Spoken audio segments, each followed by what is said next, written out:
Ok, donc on va commencer. Donc aujourd'hui, on est en live pour faire une analyse de marché. Donc comme d'habitude, on va faire une analyse sur les principales paires du Forex. Donc on va analyser les principales paires, les différents marchés. euh, et puis du coup, je vais répondre aux questions dans un second temps. Donc bonjour Eric. On va attendre 2 petites minutes qu'il y ait un peu plus de monde et puis on va commencer. Voilà, donc on va commencer directement. Donc s'il y a des questions, ce sera en deuxième partie.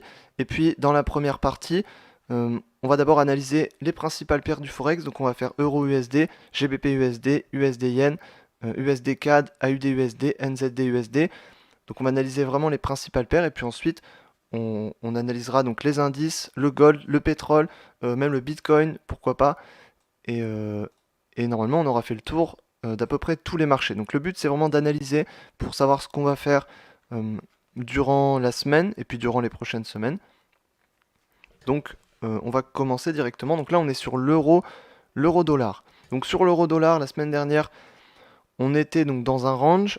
Ici, on avait rebondi sur les indices. On voit qu'on avait rebondi dessus, qu'on partait plutôt à la baisse. On est venu à peu près sur la moitié. Et sur cette moitié ici, suite justement au rebond sur la moitié, on semble partir à la hausse. Et ce qu'on voit, c'est qu'on a cassé ici ce niveau-là. Donc on a cassé le niveau des indices, ce qui fait que ça nous pousse pour l'instant vers le haut. Et ça, c'est clairement une cassure de range. Donc on avait un range ici entre 1,08 et 1,10. Et ici, on voit que clairement, on repart à la hausse parce qu'on casse ce range à la hausse. Donc ça, c'est intéressant aussi, ça peut être une opportunité. Ici, on voit que par contre, on rebondit sur un niveau important, le niveau important des 1,115. Donc on voit que on a cassé ce range-là, et finalement, on semble rebondir entre 1,10 et 1,115. Donc pour l'instant, on est toujours sous support ici, enfin sous résistance. Mais en tout cas, le potentiel ici, il est haussier. Et puis on voit très bien que on a un bon exemple ici, qu'on a un range, et puis finalement dans ce range, la plupart du temps, on vient taper la borne haute, puis la borne basse. Et ici, ce qui s'est passé, c'est qu'on est venu chercher la borne haute, et on n'a pas rebondi tout en bas, mais on a rebondi à la moitié. Et ça, c'est plutôt un signe de rebond qui nous pousse du coup plutôt vers le haut. Et ici, on voit que derrière, on a franchi le niveau des indices, et puis on est venu sur le niveau des 1,150. Donc ici, logiquement, si on devait continuer dans ce mouvement-là, on serait plutôt haussier jusque sur les 1,12, et ensuite même peut-être plus haut, parce que ici, c'est clairement plutôt une opportunité haussière, on a clairement une direction plutôt haussière. Maintenant ici, ce qu'on voit, c'est que finalement on est à long terme dans une tendance plutôt baissière. Donc on devrait à un moment donné peut-être réintégrer cette tendance et peut-être que finalement ça peut se faire ici. Et puis ce qu'on voit sur cette bougie, c'est intéressant. On voit qu'on a une mèche qui est assez haute et on est venu vraiment chercher le niveau le plus haut et puis on est venu rebondir.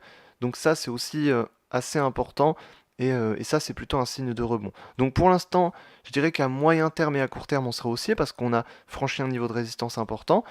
Mais par contre, clairement, à court terme, on voit que... enfin, à long terme, plutôt, oui, à court terme, mais à moyen terme, on serait plutôt haussier. Mais par contre, à long terme, on voit qu'on risque de rebondir sur un niveau. Alors, soit sur ce niveau, soit sur ce niveau, soit un peu plus haut. Mais on risque clairement de rebondir sur un de ces niveaux. Donc, je pense qu'on pourrait potentiellement partir un peu plus à la hausse sur la semaine prochaine, peut-être même sur la semaine d'après, venir retester ce niveau-là. Après, je pense pas, en tout cas comme ça, de ce que le prix nous donne, je pense pas qu'on viendrait casser ce niveau parce qu'on a rebondi déjà dessus ici. Mais en tout cas, on pourrait venir le retester pour ensuite venir repartir à la baisse derrière et puis viser les indices.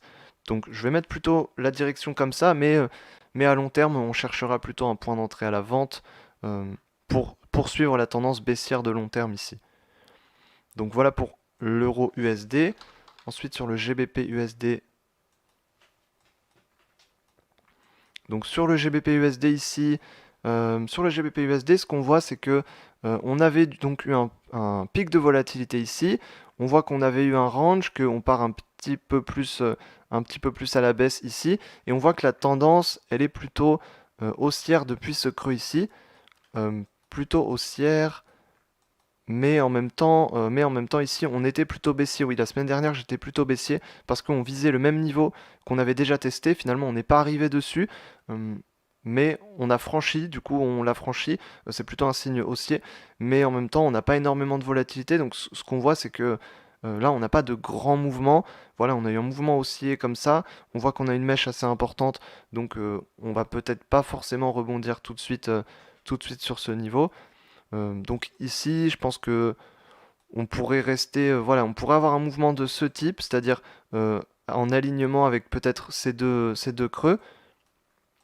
Et puis ici, on est sur un niveau de résistance. Alors, soit on vient tester les 1,26 ou les 1,25 ici, mais de toute façon, ici, le fait que le prix soit remonté, ça nous indique que du coup, on va pas partir dans un mouvement baissier, en tout cas pas pour le moment, mais peut-être que on va plutôt rester finalement dans un range entre ces deux niveaux.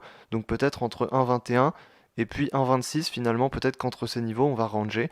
En tout cas, pour l'instant, c'est ce qui se passe.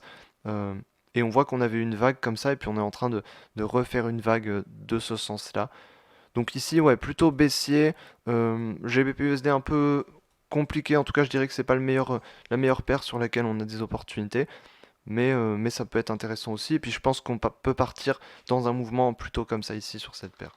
Ensuite, sur USD Yen, bon bah USD Yen, il s'est pas passé grand-chose, hein. On voit que clairement, on a les mêmes bougies depuis plus d'une semaine. Donc ça, c'est pas très intéressant. On a les mêmes bougies depuis plus d'une semaine. Alors là, on a quelque chose qui change un peu. Bon, c'est pas plus mal pour changer un peu. On est venu tester le niveau des 107 avec cette mèche, mais ensuite on est venu rebondir et ensuite on vise les 108. Donc ça nous pousse plutôt à la hausse. De toute manière, la semaine dernière, j'étais plutôt haussier également, la semaine d'avant aussi. Donc on est plutôt haussier sur cette paire et on attend le moment où elle va vraiment partir, où on va casser enfin ce niveau des 108 et puis on va bouger et on va faire quelque chose. Parce que là, on a à chaque fois les mêmes bougies et clairement, on peut pas faire grand-chose à part faire vraiment du très court terme. Mais ici, on peut pas faire grand-chose. Donc là, on a une bougie qui nous indique peut-être une hausse. On est venu tester un niveau bas, puis on est remonté fortement, donc ça c'est intéressant. Euh, on franchit peut-être le niveau des 108 la semaine prochaine ou la semaine d'après. Si c'est le cas, on aura un mouvement haussier, une accélération, et ce sera intéressant. En tout cas, pour l'instant sur cette paire, il ne se passe pas grand-chose, donc on attend que la paire se réveille, hein. Là, clairement, c'est ça. Sur l'USD CAD ici, alors sur l'USD CAD, on avait un range, on a franchi ce range, donc finalement on a le même cas un peu que sur l'euro USD, c'est-à-dire qu'on avait un range, puis on est revenu à la moitié, et on franchit le range vers le bas, donc ça c'est clairement une indication à la baisse, et ici on voit qu'on a un chandelier haussier derrière, on vient marquer un pullback sur le niveau qu'on a cassé, et donc derrière là on peut partir plus à la baisse. Alors peut-être que le pullback on peut venir le chercher un peu plus haut que ça, peut-être clôturer à ce niveau-là, et ensuite repartir baissier ici. Donc je pense qu'on partira sur un mouvement plutôt comme ça. L'USD4 qui est assez clair finalement puisqu'on avait un range ici, on avait une forte accélération, ensuite on a rangé assez simplement, et puis ensuite derrière on a une cassure vers le bas, on a un pullback qui vient, et puis ensuite on part plus à la baisse, donc c'est intéressant. Ici ouais, sur l'USD4 on est plutôt baissier, on va attendre un pullback puis repartir à la baisse. C'est vraiment ce qui semble arriver sur cette paire. On fait le tour des paires rapidement, puis après on change d'actif et puis je regarde les questions. Sur AUD-USD, ici, bon bah voilà, AUD-USD, clairement la direction elle est donnée, c'est haussier. On a franchi cette droite de tendance baissière, on a stagné un petit peu dessus, puis ensuite là, on refranchit un niveau de résistance et puis on repart à la hausse sur les 0,667 donc pour le niveau. Donc là clairement voilà, on a atteint l'objectif, on est parti clairement à la hausse sur cette paire, la hausse est clairement définie et puis là on clôture à ce niveau-là sur le niveau. Donc là soit on marque une petite correction comme ça et puis ensuite on repart, soit on repart directement. Donc là bah, la direction voilà, elle va rester la même ici. Je pense que clairement c'est ce qui peut se passer à mon avis. Sur NZD USD, ça devrait être à peu près la même chose finalement. Voilà, on voit que on a une tendance haussière. On avait une petite correction, la correction aurait pu être plus importante que ça, mais finalement on est parti directement.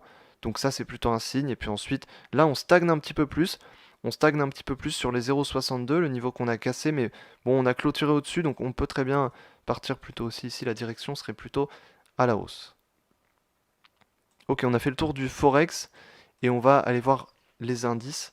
Donc avant ça, je vais regarder les questions. Euh, on pourrait avoir un problème sur 10 000. Sur 10 000, ah, peut-être sur le Bitcoin, du coup, bah, on va voir ça. On va voir ça justement. On va aller voir ça sur le Bitcoin. Sur les indices, on peut aller voir le SPX. Le SPX 500, on en avait parlé la semaine dernière. On était haussier. On a une résistance importante sur le niveau des ici 3000, voilà un peu plus, un peu en dessous des 3000, on était sur 2950 sur le S&P 500 et ici on part à la hausse. On avait l'objectif de retester cette résistance et puis finalement non seulement on l'a retesté mais en plus derrière on repart à la hausse. Euh, on est au-dessus du niveau des 3000 donc ça c'est intéressant. Donc clairement là plutôt haussier, c'est assez étonnant mais finalement, on est en train de retracer toute la baisse qu'on a eue ici. On est en train de la retracer. Donc clairement ici, bah, on semble repartir à la hausse et on pourra avoir cet objectif ici, 3120. Donc là, le S&P 500, c'est ça, hein, sur le Dow Jones, on devrait avoir à peu près la même chose. Sur le Dow Jones, voilà, on a cassé cette résistance importante. Et finalement, derrière, bah, du coup, c'est la reprise. Et puis, on est en train vraiment de retracer toute cette baisse ici. C'est assez étonnant, mais finalement, tant qu'on est haussier, bah, on peut continuer dans ce mouvement. Donc, ça peut être plutôt intéressant. Ok, donc pour les indices, qu'est-ce qu'on peut aller voir? Le pétrole, on avait parlé aussi du pétrole. Donc, le pétrole, ici, on a atteint le niveau des zéros. Donc, on a atteint le niveau des zéros sur le pétrole. Ici, on part plutôt à la hausse. La semaine dernière, on était sur les 35. On n'avait pas franchi les 35.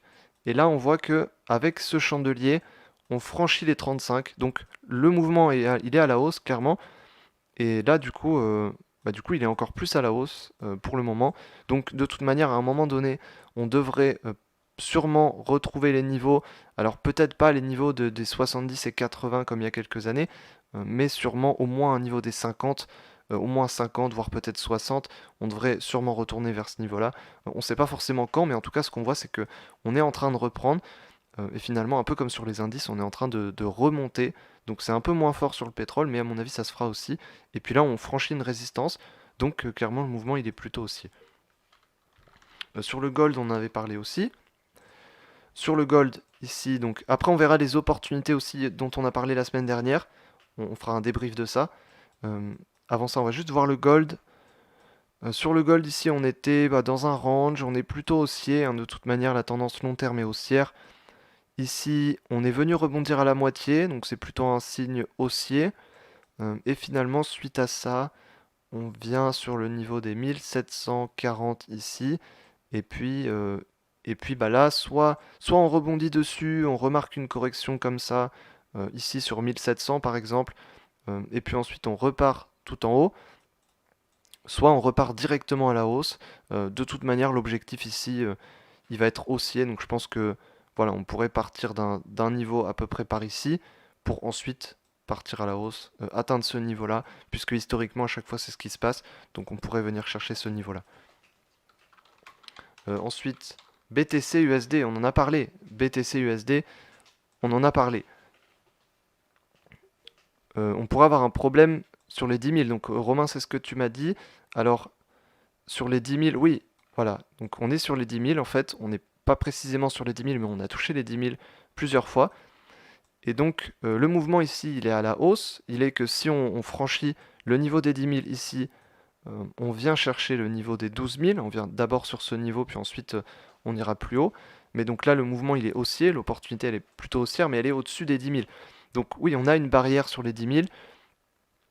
Et tant qu'on a cette barrière sur les 10 000, on ne pourra pas vraiment prendre des trades haussiers. Alors à moins qu'on les prenne vraiment sur les plus bas ici. Mais tant qu'on reste en dessous, il y a toujours un risque qu'on reparte vers le bas. Donc l'opportunité sur le Bitcoin, elle est plutôt haussière de toute manière, et elle est plutôt au-dessus des 10 000. Vraiment, le niveau important, c'est les 10 000, on le voit clairement ici. Ici, on le voit ici, finalement, on est venu chercher voilà, les 10 500, mais on a eu des pics de volatilité.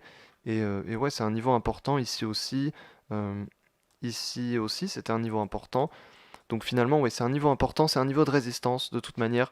Donc il faudra qu'on vienne le tester, qu'on revienne le tester, euh, et surtout qu'on clôture au-dessus pour vraiment avoir une accélération derrière. Voilà, mais sinon on reste haussier. Je pense qu'on reste haussier, et puis le mouvement est toujours le même finalement, c'est celui-là en fait. Derrière, c'est celui-là qui peut se passer, mais pour ça, il faut déjà qu'on arrive ici. Et c'est pas encore le cas. Donc ici, pour l'instant, le mouvement, ce serait quelque chose comme ça, qu'on vienne déjà le retester, ou alors quelque chose comme ça, pour ensuite partir dans ce sens-là. Donc à un moment donné ou un autre, on viendra au moins le retester. Et si on clôture au-dessus, là, ça peut être intéressant de partir sur une accélération si on a des confirmations et que le prix nous montre qu'il accélère et que c'est intéressant, bien sûr. De quoi on avait parlé aussi d'autres? Il me semble que là, on a fait le tour donc d'à peu près tout. On a analysé à peu près toutes les paires, en tout cas, donc c'est tout ce qui va aider quand on va trader durant la semaine. En tout cas, moi, c'est ce que je fais. C'est pour ça que je partage ça du coup en direct maintenant. Et c'est en se basant sur ces analyses-là que derrière on va trader. Puisque du coup, en fait, le but c'est de créer des scénarios, différents scénarios, et puis avec ces scénarios, derrière, on va les utiliser pour trader. Donc ça ici, euh, on est plutôt, en tout cas ici sur le Bitcoin, on est plutôt haussier. On avait vu, il me semble, bon, GBP/AUD, on en avait parlé, mais je crois que c'est un peu fini sur cette paire, quoique, on a encore un, on a encore un mouvement, donc voilà, on avait une opportunité baissière ici, on en avait parlé ici, on en avait parlé ici, et puis on a un mouvement baissier qui s'est plutôt bien réalisé, puis qui a l'air de continuer. Donc ça c'est plutôt intéressant. Donc c'était une bonne opportunité ici. La semaine dernière, on m'a suggéré aussi USD-MXN, qui est pas une paire que je regarde forcément beaucoup, mais on avait une opportunité intéressante dessus. Et donc on avait une opportunité sur la cassure de support ici, sur la cassure du niveau des 23. Et ce qu'on a eu, c'est que derrière, on a eu une accélération sur les 22. Donc c'était l'objectif qu'on avait. Et finalement, ici, on a atteint cet objectif.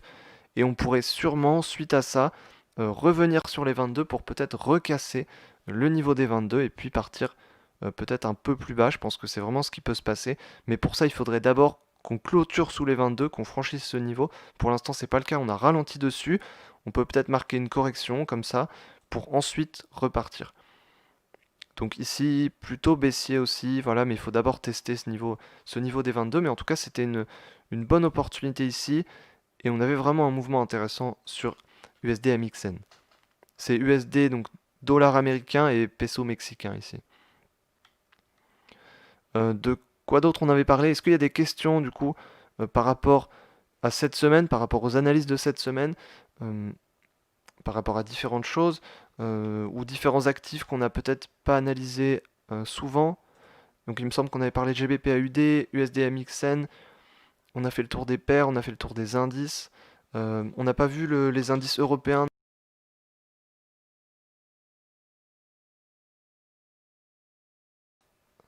Indice européen, du coup, on est sur le CAC 40. Alors on a une cassure moins importante sur les indices européens, mais si les indices américains ont cassé à la hausse, normalement, logiquement, ce qui devrait se passer, c'est qu'on pourrait euh, partir plus à la hausse suite à ça et puis peut-être casser. Donc pour l'instant, on est plutôt haussier sur le CAC 40.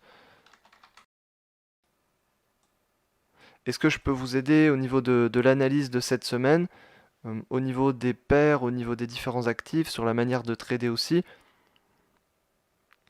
Est-ce qu'il y a des questions par rapport à ça? Donc sur les indices, on voit qu'on est haussier.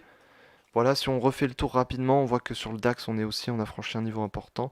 Sur le CAC, ici, voilà, pareil, on est un peu pareil. On a moins cassé que sur le S&P 500, par exemple, où ici, on part vraiment plus haussier.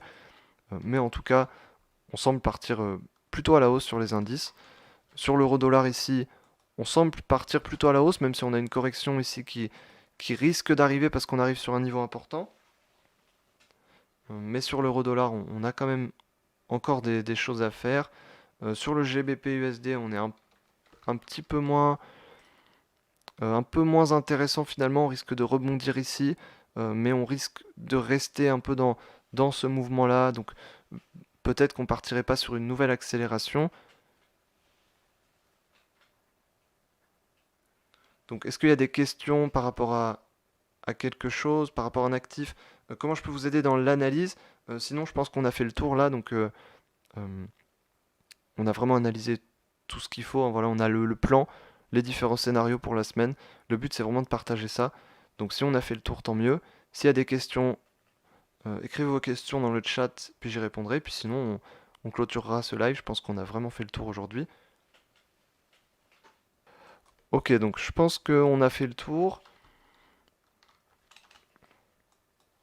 On était allé voir le gold aussi tout à l'heure. Gold, XAUUSD, voilà. Plutôt aussi ici, plutôt sur un mouvement comme ça.